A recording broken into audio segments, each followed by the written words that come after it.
So, ayan. Tapos na tayo sa T1, T2. Dito na tayo ngayon sa yung weighted image. So, magiging ano ka na, kokontrolin mo na ngayon yung contrast. Kung gusto mo, more on T2 contrast.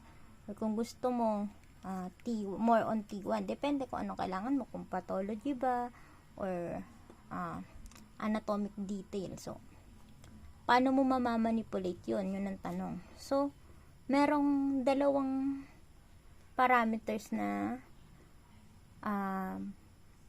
nagko-control doon. Okay? Kailangan mo matutunan yung time echo saka time repetition. So, bago yun, gusto kong malaman mo na si time echo, ang pagmataas ang, ito na yung mga relationship ha. Okay, yung mga relationship. So, ilipat ko to dito para mas maganda. TR. Mamaya papalalimin natin ha. Si time echo, ang mas mataas na time echo, mas mataas na T2. T2 contrast, yun yung inaano niya. Pag tinaasan mo yung echo, in-increase mo, tataas yung T2 contrast mo. Ngayon naman, pag si TR naman, time of repetition naman, ang in-increase mo, tinaas mo, ang magi-increase naman ay yung T1 contrast. Okay? Yan yung unang relationship. Okay? Pero ano nga ba yung TE saka TR? So, unahin natin tong TE. So, TE, time echo. Gamit tayo ng example. Isa siya sa mga PAL sequence. So, yung PAL sequence, yun yung mga, parang sa x-ray sila yung mga procedure na ginagamit sa MRI. Marami yun. Ayun ko, parang 5 lang yung nabasa ko eh. Isisend ko sa'yo yung video na bukod yun. Okay? So, magbibigay lang ako ng isa dun. Okay? Yung tinatawag nilang PAL sequence na gradient echo. Yun yung pangalan ng title ng PAL sequence. Sa PAL sequence na yun, ang nangyayari, magbabato ka ng radio frequency 90 degree. Tapos marireceive ngayon ito. Ito yung echo. Ayan. Tapos magbabato ka ulit 90 degree. Ganun lang, paulit-ulit lang. Depende kung ilan gusto mong repetition, ha? Okay. 90 degree kasi sa yung radio frequency, yung RF, yung radio frequency pulse, yung pag-flip niyan, pwede ka mamili pwedeng 90, di ba, nakaganyan pa ikot-ikot, pwedeng 90, pwedeng 180. Sa ibang pulse sequence, 100, may gumagamit pa sila ng 180. Pero dito sa pulse sequence na gradient echo, 90 lang ginagamit nila. So, ito si TE, time echo. So, ito yung isa pa palang graph. Ito yung time. Ha? So, dito, sabihin na natin 10 seconds. So, 1. Tapos, dito ay 10. Okay. Dito ay 5. Ganyan. Sige. Ganyan yung time natin, ha? Tapos, ito na si TE, time echo. Ang TE, ito yung time na binato mo yung radio frequency pulse. Ang sukat niyan dyan daw sa gitna. Ayan. Tapos sa gitna rin nung radio frequency. Ayan. So, ayan. Gano katagal yan? So, 1, 2, siguro mga 4 seconds. Yan yung time echo. Pagbato mo ng frequency, kailan nag-echo? Kailan nag-echo? Okay?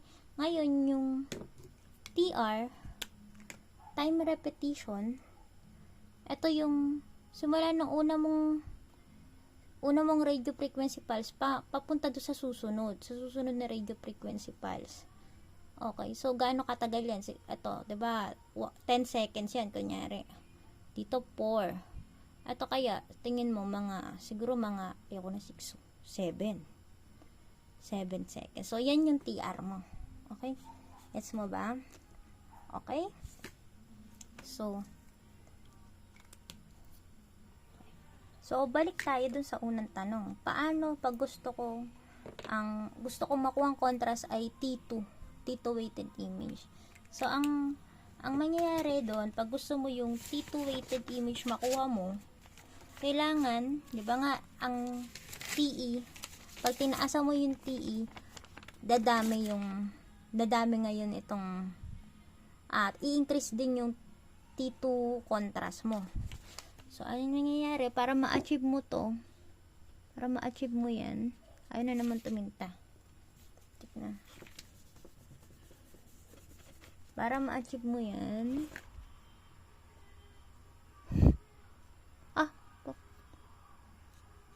ayan. Para ma-achieve mo yan, kailangan, yung TR mo, time repetition, yung TE and TR mo, pares mataas. Okay, pares mataas. Okay? Tapos, pag gusto mo naman na ang makuha mo ay T1, yung TE mo, mababa lang. Parang ganyan. Kailangan talaga mababa eh. Hindi naman sobra pero mababa. Tapos yung time repetition mo, TR mo, mababa din. Okay? So, yan. Ito din mataas. Okay? Taas. TE mataas, TR mataas para makuha to. Ito, ayan. Ayan relationship, ha? Tapos, yung contrast dyan, ganun pa din. Katulad nung tinuro ko sa'yo kanina. So, ayan. Ganyan yung magiging contrast nyan. Ayan o. Okay. Sulat ko na lang din dito. Tapos, screenshot mo na lang. Pag naman sa contrast, pag naman sa contrast, ang pinakamataas, pinakama-light, so, gawa tayo niyan para maganda. Ayan, 3. Dito, half lang. Gray. Ito, maputing-maputi. Ito, dark. Okay, ang maputing-maputi dyan, yung liquid, yung cerebral spinal fluid. Tapos, ang ano dyan, ito, fat yan. Fat. Ito, muscle. Okay? Muscle. Dito naman, ang contrast naman yan, ganun ulit para mas maganda.